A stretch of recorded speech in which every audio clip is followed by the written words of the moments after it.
Assalamualaikum warahmatullahi wabarakatuh. Izin Bapak, izin mewawancari Bapak. Kami dari kelas 12 mau mewawancari Bapak tentang topik pemberlakuan denda untuk kelas yang kotor.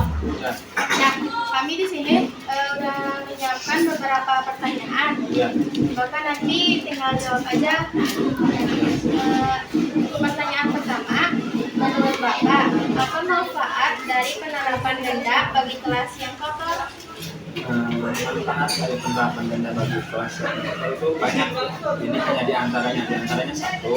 Dengan adanya denda mungkin akan tertanam pada jiwa siswa itu tentang kebersihan. Meskipun awalnya siswa takut melaksanakan kebersihan bukan karena kewajiban tapi dengan denda. Tapi dengan adanya denda akan terbiasa, akan merasa meskipun merasa takut akan terbiasa melaksanakan kebersihan. Dua, kelas akan menjadi bersih. Ya. Tiga, dan siswa akan cinta terhadap lingkungannya. Jadi antaranya banyak manfaatnya lain. Oke, Bapak. Pertanyaan yang kedua, apakah kebijakan ini membuat siswa menjadi lebih disiplin dalam menjaga kebersihannya?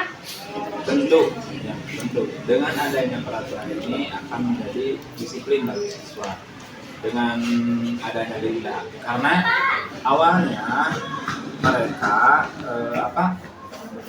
melaksanakan kebersihan takut kena didenda. Satu kali melanggar mungkin takut, dua kali melanggar mungkin takut, tiga kali melanggar mungkin takut, keempat kalinya rasa takut untuk melaksanakan kebersihan karena denda hilang, yang akhirnya menjadi terbiasa. Setelah terbiasa menjadi disiplin dalam melaksanakan kebersihan itu. Yang selanjutnya Bapak, apa dampak negatif atau keberatan yang muncul dari pemberlakuan denda ini? Nah, dikarenakan ini dendanya, jikalau ini dendanya bentuknya finansial, dendanya berupa uang, tentu akan ada dampak negatif. Dampak negatifnya, jika siswa melanggar, maka uang bekalnya berkurang.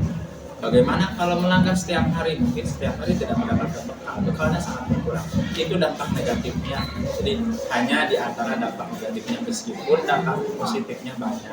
Tapi kan yang kita inginkan siswa disiplin. Dan dampak negatif perlu kita pikirkan, dampak positif juga perlu kita pikirkan. Oke Bapak, baik. Yang pertanyaan selanjutnya, apakah ada siswa atau orang tua yang merasa keberatan dengan sistem denda ini Bapak? Ketika ada suatu peraturan, tentu akan ada pro kontra.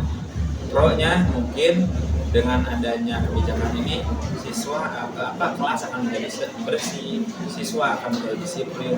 Kontranya itu tadi, banyak orang tua dan siswa yang ketakutan, takut dia melanggar sehingga uangnya berkurang dan mereka tidak setuju dengan pemberlakuan peraturan itu kontranya. Oke Bapak. Nah, kesimpulan dari ini Bapak, pertanyaan itu ada dua. Yang satu, menurut Bapak, apakah kebijakan ini layak untuk dipertahankan? Terus mengapa Bapak harus pertahankan? Untuk kebijakan ini perlu ada pertimbangan khusus, ya. Perlu ada persetujuan dari beberapa pihak. Memang maksudnya bagus, tapi ini berhubungan dengan finansial. Tadi kontraknya banyak, maka harus ada persetujuan dari beberapa pihak. Jika sudah layak uji, sudah diberlakukan beberapa bulan contohnya, dan tidak terjadi problem, dan ternyata siswa semakin bersih dan siswa-siswa tidak melanggar, tidak disiplin, boleh dipertahankan. Itu ya. Satu lagi Pak, pertanyaan terakhir. Apa harapan Bapak terhadap kebersihan kelas tanpa bergantungan pada hukuman seperti ini Pak? Sekali lagi, peraturan ini hanya untuk membuat jerak siswa. Yang kita harapkan bukan siswa membayar denda dan menjadi uang pas kita, bukan.